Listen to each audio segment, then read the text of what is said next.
My name is Nancy Farrow, also known as Mama Lou, and I'm the founder of Epic Experience. Epic Experience mission is to empower adult cancer survivors and thrivers to live beyond cancer. I hope that as you listen to Campfires of Hope, Living Beyond Cancer, you find hope, healing, and empowerment. Through stories and education, we aim to guide those impacted by cancer, and more importantly, offer love and support to anyone out there who needs it. This is Beyond Cancer.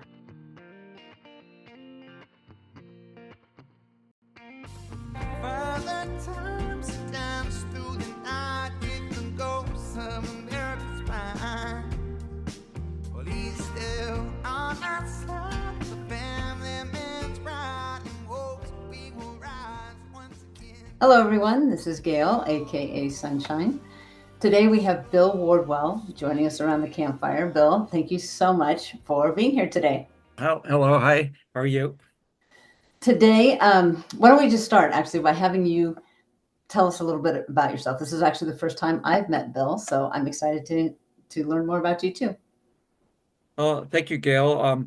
So my name's Bill. I was born in Chicago in 1960, and I was a kid, and eventually my parents moved us to New York, but we spent a year outside of Santa Fe, New Mexico. So we went from Chicago to Santa Fe to New York. It's sort of like the Bugs Bunny thing where you take a left turn at Albuquerque. Right. Similar journey for us. Yeah. I love it. And then you stayed in New York for a while, and now where do you live? I live in Seattle, Washington. So I was in New York until 1991. And then I got married moved to Seattle, got married, had kids. And been in Seattle ever since. Awesome. And I love it out here. Well, can you tell us one fun fact about yourself? Well, sure. I was thinking about that. It's a hard one, but then I really thought, well, what makes me me? And what I really loved growing up was science fiction, and my favorite show growing up was Star Trek. And in New York, I went to Star Trek conventions, and I collected comic books. So Comic-Con now. Well, Star Trek conventions are the early versions of that. And so I used to go to a lot of Star Trek conventions. I knew all the episodes and the dialogue by heart. And then my favorite movie back then was 2001, which I saw the first time when I was 8 years old. You are a true Trekkie. Yes, I am. Yes, I am. Well, the thing that brings us together today, obviously, is cancer, right? Mm-hmm. So why don't you tell us a little bit about your diagnosis, when, how, treatment, surgery, kind of all of those things. Oh, yeah. Okay. Well, so I was applying for a job here. I was working contract at a big tech company here, and they were interviewing me for a full-time position, and it was like, okay, well, I'll go in for a physical just to the doctor just to check everything out. I was 37 still. Go check everything out, heart and cholesterol, all of that stuff. And this was in May of 1998. And the guy asked me if I'd had a flu recently. And I was like, no, I've been pretty healthy. He said, you got high blood counts, white counts. And I was like, well, golly. And he checked it again. And eventually he sent me to the oncologist. And you don't go to an oncologist just to say hello. Right, just to say hi. Yeah. It doesn't usually work that way. No. They say if you're in a barber, you're going to get a haircut. Exactly. Well, long story short, the oncologist told me I had leukemia. And it was like the most surreal thing ever because I didn't feel sick. I was relatively healthy. I had one child. My career was okay. I didn't feel sick at all. My wife, though, at the time, she had a lot of medical knowledge and sort of knew it wasn't a good deal. And so the thing was, okay, wait and see. It was CLL leukemia, which is a chronic lymphocytic leukemia, and it's mostly what most people who get that kind of leukemia are older people, like my age now or older. Right. so I was pretty young to get it. And he was like, well, okay, well, we'll wait and see until it gets worse. And of course, it did get worse. I was getting night sweats and lymph nodes, and it just got worse and worse and worse. And eventually, my white counts, when they hit a certain level, I think it was 100,000 units per unit, whatever. Then I had to do chemotherapy. Yeah. So the whole treatment process was I did several rounds of chemotherapy, then a bone marrow transplant, which was completely traumatic. I bet. Yeah, yeah, it was horrible. And I was just like so exhausted and tired. I made a mistake so I was working at another company at the time, a bank, and I made the mistake thinking that, I made the mistake thinking that I could work and do chemotherapy Right. at the same time. I thought, oh, I'll take one for the team and I'll get rewarded. And people think I was doing something like, what's Heroic. the heroic? That's exactly the word. I was being heroic, and by doing this horrible thing, and I was just getting worse and worse and worse. I was tired, and the chemo was just taking it out of me. Um, and my marriage wasn't going well, and at the end of that chemo, I was like, so, oh, I mean, it takes you 6 months to recover from chemotherapy Hmm. to get any kind of thing. And your body is like your blood counts are in every which way, and you're on all these Yeah. different drugs, steroids and everything else. And you're on all these different drugs. And then all I wanted to do was sleep. And Yeah. at work they were like, oh, how come you weren't at the meeting? Oh, I was in the chemo chair, Sorry I missed the meeting. We didn't Yeah. have Zoom back then. And you know, yeah, it was hard. Then I had another chemo in '06. So that chemo was in '03. My second one was in January of '06. And then the Because it leukemia came came back. back Yeah, it kept coming and back. uh, And each time it came back, the remission was less. So yeah. in December of '06, after I'd had it in January, they said, well, we can't keep doing chemo and we have to have Mm. a bone marrow transplant. Yeah. So bone marrow transplant, and that was horrible. And then GVHD, and that was horrible. And What is that in case people don't know? graft versus host disease. That's Mm. bone marrow transplant is so leukemia is cancer of the bone marrow, really. They call it a blood cancer, but technically it's your bone marrow that has the cancer, and it's producing bad blood cells. I did have a relapse of cancer in well, let's see, in 2015 I Mm. had cancer again and Wow. chemo. Yeah, so that was so the good news is that I haven't had anything since Since then. then, Yeah. congratulations. Well, There, thank you. there is good news at the Yeah, end. there is Very good good. news. Well, that's going on almost 9, 10 years, right? That's Yeah, yeah, it great. is. Well, Yes, it is indeed. congratulations. Thank you. So, with all the physical, obviously it drained you physically. Mhm. Emotionally, what was going on at the same time? How was it affecting you emotionally? Oh my gosh. It was just really everything was just it was exhausting, exhausting. Well, so my marriage fell apart. Hmm. Um, so my oldest daughter has Down syndrome, Hmm. and I and then I went on disability as well, and it Yeah. was just kind of hard. And my my my wife at the time, well, it was just kind of a lot, Oh, to well, put yeah. to, I mean, it it's is a not just lot. one thing. It's completely a lot. It's not just one thing. Definitely. Yeah, it is. And I was emotionally I felt like I should be able to hold my own. I should be able to Mm-hmm. support my family. I should be able to do my job. I Yeah. should be able to still do my work. I should be able to be a hero. And like you said, I should Yeah. be able to do all of that. And society kind of brings us up to say, oh, you can do it. You can do it We don't, all.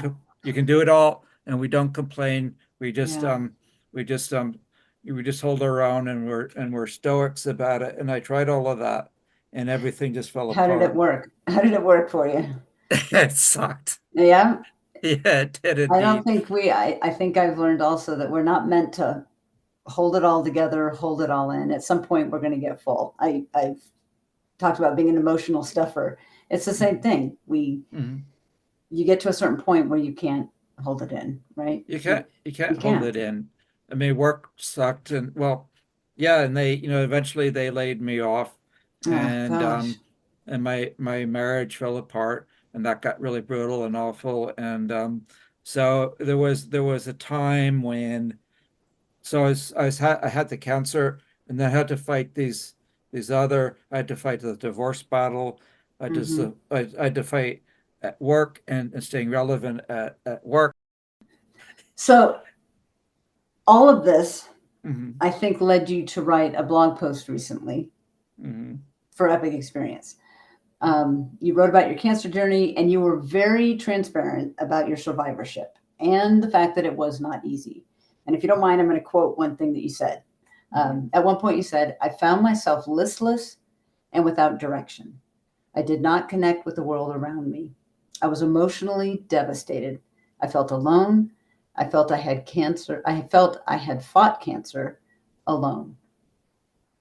Can you tell people listening what that felt like to go through it alone and how you were able to navigate that, which sounds like a very hard situation? Well, yeah. So I did feel very alone, because I realized that that the belief structures that I had grown up with, and the value system that Mm, we were raised up, it just didn't count for anything anymore. mm, And this idea that if you do something for the team will have your back. Well, they really did not. yeah. And so my family went away, my career and job went away, Mm, and I was just kind of left there with every belief system kind of torn yeah. away. And there was a really depressing time. Um, and well, so the thing was is that, like, I was going to the hospital all the time. I didn't have a you know the the divorce lawyers were really nasty and awful, and the her lawyer, well, um, yeah, just a lot of dirty trick stuff. Hmm. And here I'm a cancer patient, and still there are people, there's still people who are like relentless. And so it's like, do I really have to put up with this? And is it, what am I doing all of this? What am I Mm, doing all of this for? And so there was a time, so I had caregivers take care of me. My hmm. mother helped to pay for it. And there's no way you cannot have caregivers, because I had no immune system for a couple of years, Right. meaning that anytime somebody sneezed, I would get pneumonia, and I would have to have it go be in the ER, like, Right. immediately. I mean, you can't stop and go. You can't do anything. The minute my temperature gets to 99 degrees, I got to stop what I'm doing, and go to the hospital. And the caregivers Yeah. had to do something or call the ambulance, and I had to get to the hospital. So I can't delay, and I would be terrified every single time. It's like, oh, I really don't want to go to the hospital. But I was in the hospital a lot.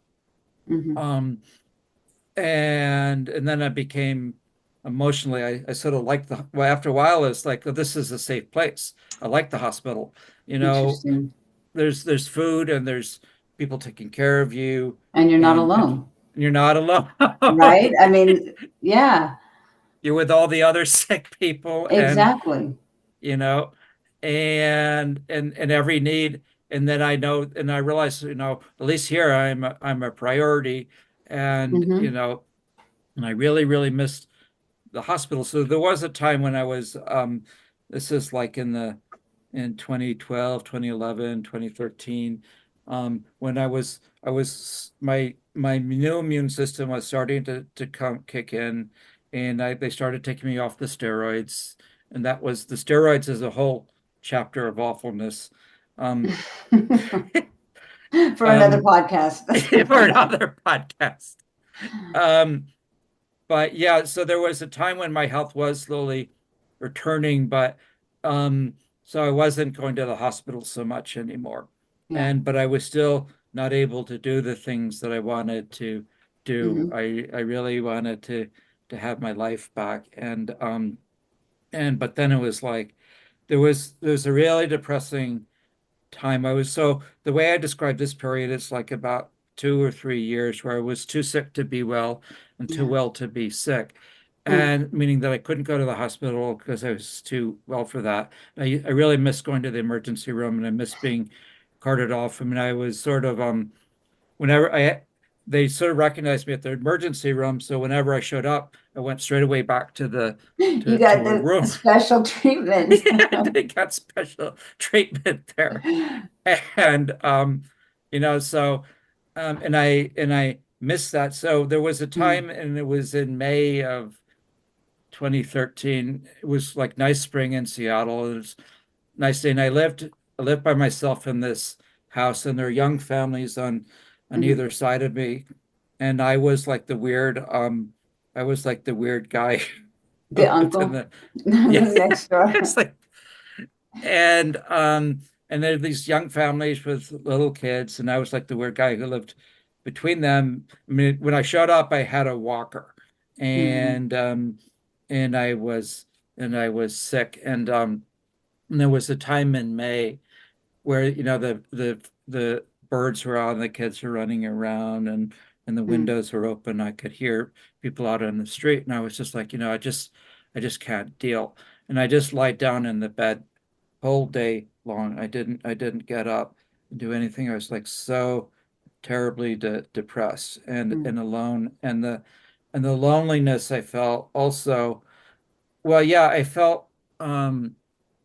also felt, if I'm going to live, I had to really rely on myself, because what I told you before, I really felt I couldn't rely on anybody. I couldn't Mhm. rely on them emotionally or otherwise, and like everything I felt had let me down. And I said, well, if I'm going to live, I'm really going to have to do it on my own. I'm going to have to summon the willpower within me to do that. And yeah, that's what I felt like. I felt like I had to get it from inside to do Yeah. it, because the world wasn't going to do it for me. And And how so did for you? Yeah. what's That's that?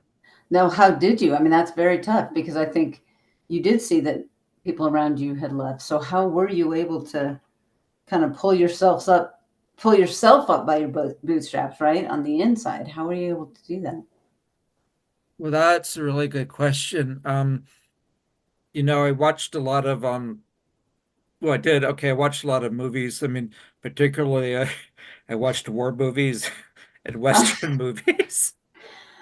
Okay. Whatever it takes. If that's what encouraged you emotionally, then I'm glad you found us. Well, I did.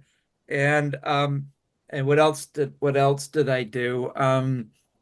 Well, it was really hard to read because I'm on all Yeah. the drugs and everything, and chemo brain, Yeah, so I could I absolutely. couldn't I couldn't read at all.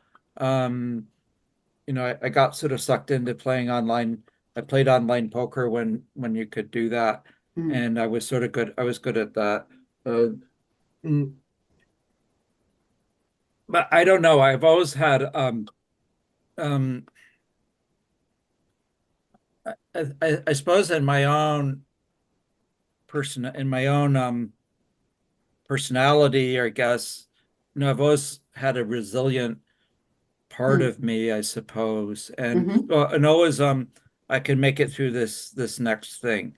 I've Right. always kind of had that, and there was a time when I was in the I was in the ICU for a long. Oh, that story that I told about being on the train when I was in the ICU for I think it was like 4 weeks or six Mm, weeks, and I was pretty much as good as dead then, wow. and everyone had come to Seattle to UW Hospital, and everyone had come there to see me, and and I was very nearly dead, and my brother who lives in Norway has lived it there, and he came all the way over, and I was like very nearly dead from this pneumonia, and and when he left, I just grabbed his arm and I said, you just never give up hope, and Mm, that's that's how I would describe myself, you yeah. know. Yeah, so I I guess I didn't give up, and not giving Yeah. up was part of who I was, and that yeah. So I don't know how I pulled everything else together. I hope you enjoy this episode of our Campfires of Hope podcast. Here at Epic Experience, we make it our goal to serve the cancer community through our collective programs such as this podcast, our week-long adventure camps, regional programs across the country, and Thrive VR, a custom virtual reality experience benefiting patients in cancer centers. If you would like to be a part of our community of supporters, please go to epicexperience.org and click Donate. Thank you for listening to Campfires of Hope, Stories of Cancer. With gratitude, Wingman, also known as Colin Farrow, Executive Director of Epic Experience. Epic Experience is a registered 501c3 organization. Were you Yeah. finally able to find community support Well, system outside the ones that had kind of failed? well, yes, exactly. So, after a while, I mean, I said that. So I did. There's this time I felt very alone, and a part of it was that people want to help, but they don't know how to help, and Mm-hmm. people are scared of cancer. They don't really know. People say, "Well, why don't you try meditation? Like meditation's going to make cancer go away, or why don't you try eating healthy foods, or take these vitamins? Oh, these my doctor and no the my person who runs a health food store has all of these vitamins. Maybe they'll make the leukemia." So everybody had all of these Mm-hmm. suggestions. Well, they're just trying.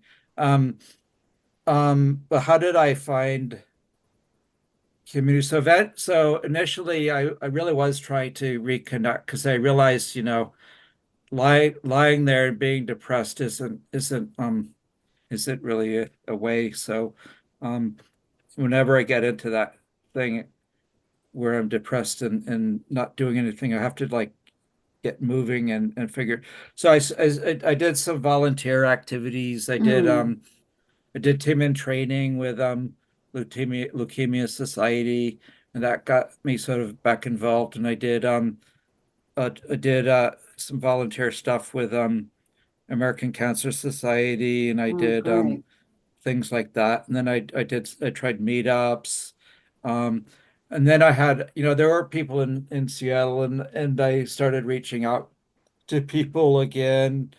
Um, there were um, there were um, I guess when at the worst of it, I was feeling sorry for myself, and then but I came to realize, well, there really were people who loved and cared for me, and or there are. I mean, that's, Mm-hmm. and there are. I mean, they did come to Seattle, and there are all the doctors, and there's a whole medical system that that saved my life. I mean, they Yeah. really did. I Yeah. really had the best medical care you could expect to have, and and all the people who were there were just dedicated to saving my life. And then there was part of me when I was in that really depressed stage, it's like, well, what did I do to deserve all of that care?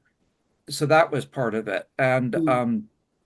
And so I tried these volunteer activities, and they didn't do it for me, but at least it got me out a little bit. And then Yeah. I tried meetups, and I tried, writing. I tried a writing club, but when I would get really kind of like into something real, people like, well, where did that come from? That's totally off topic. And and um, but there, so I did a lot of baby steps into Yeah. things, and um, my as I got healthy again, or as my health was returning, my mother would have she would have these trips for all of her kids and her grandchildren, and we did some family vacations here and there, and I was able to go back east and see cousins, and people really did care, and they'd ask, Hmm. how I was doing, and I was able to see, well, there really has been the whole time a large support structure for me. I just didn't Hmm. realize that, and a lot of people actually bent over backwards to Yeah. do stuff for me. Well, and eventually you found Epic Experience, right? Did you find community when you went to camp? I did indeed. Oh, it was like the only community that I had met that really had gone through a lot of the same things that I had gone Exactly. through. Yeah. Yeah. It is a unique experience in that it doesn't matter what kind of cancer you've had, right? You've all Yes. had cancer, and there are some similarities. And just having to hear the shocking news, you have cancer, is Mm. one thing that binds you. Having to go through the kind of treatment that you went through, having to go through recurrences, feeling lonely. There are a lot of common experiences, I think. So I hope you did find community around those things when you went to camp. Well, we did indeed. We did indeed. And one aspect I liked it was the small section where they divided us into Hmm. small groups, and that was really meaningful because our group was the same group, and we had discussions, and each day the way it was structured was each day was we started with diagnosis, and how were your relationships impacted, and Hmm. everything is the same. Hmm. Everyone goes through the same thing, and and the same stuff, like with work and Yeah. with family, and people that you're with not wanting to deal with it, Wow. and Yeah. um and then you do find that people you thought were friends really really probably weren't great friends, and then Yeah. people you never thought about were probably more friends, or more committed than you would give them credit for. Yeah. And Absolutely. I used to be, I mean, I still can be kind of judgmental and very demanding of people, and that's kind of how I am. And the people I thought that I could rely on, I couldn't. And the people that I used to be disdainful of, well, Hmm. that's not a right good word, but the people that I was less kind to ended up being Hmm. more supportive. I mean, Wow. there was somebody, she came and took care of me, and then she became very emotionally attached to me, Hmm. and but I couldn't, I couldn't reciprocate because I had so Hmm. much going on, and I wasn't very kind to this person, and I felt badly, but at the same time, I couldn't, I was there fighting for my life, and Right. and and this person wanted me to be an emotional partner, and I couldn't do that, you Yeah. know, and and yeah. Is there anything else that you would share that I haven't asked you about? Like if someone's listening, maybe they're either a survivor or they're a caregiver. Is there anything that you would share that I haven't asked you about?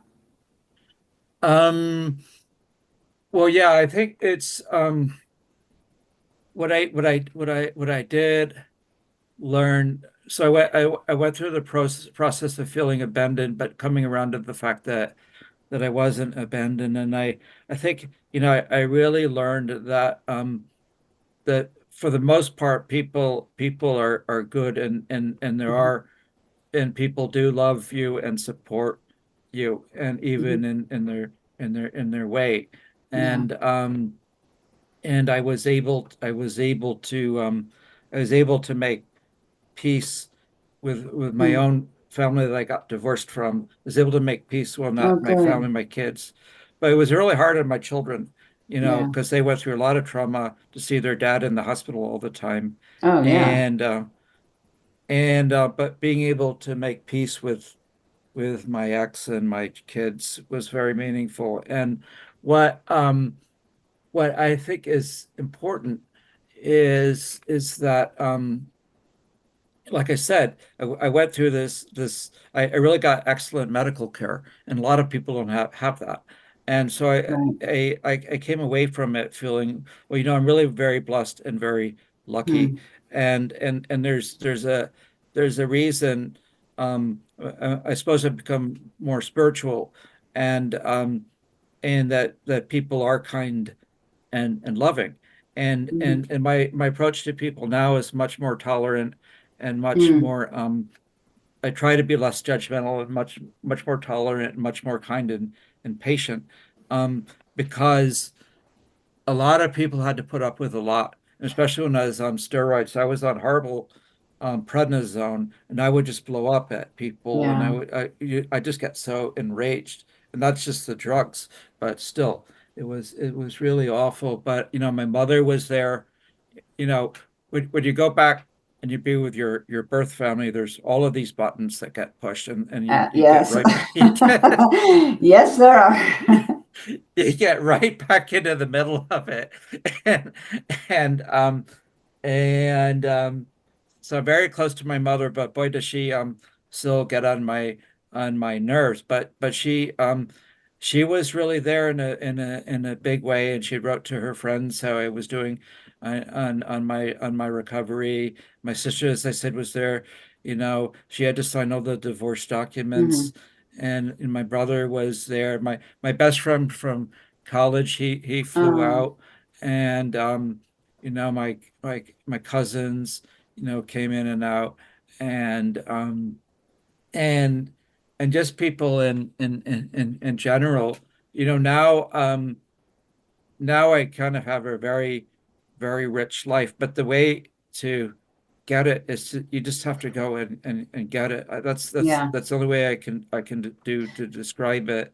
Yeah. Um, I mean, cancer is that thing that none of us ever wanted, but I can tell that you have been open to the lessons that it can teach you, right? yes, And very, that's all you can ask for, because we can't get around the mess that is cancer, but you can look for the good and the lessons that you can gain from it. And it sounds like you've done that, which is I good. have, I So I have have one more indeed. question, a little more lighthearted. So Mm-hmm. marshmallows over a campfire, slow and steady or flaming crispy?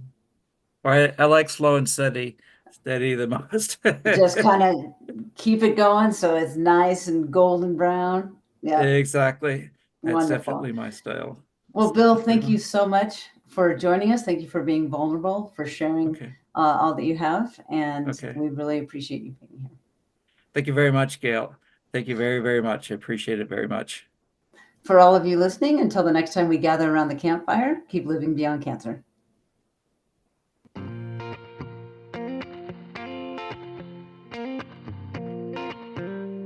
Thank you for listening to this episode of Campfires of Hope, Living Beyond Cancer.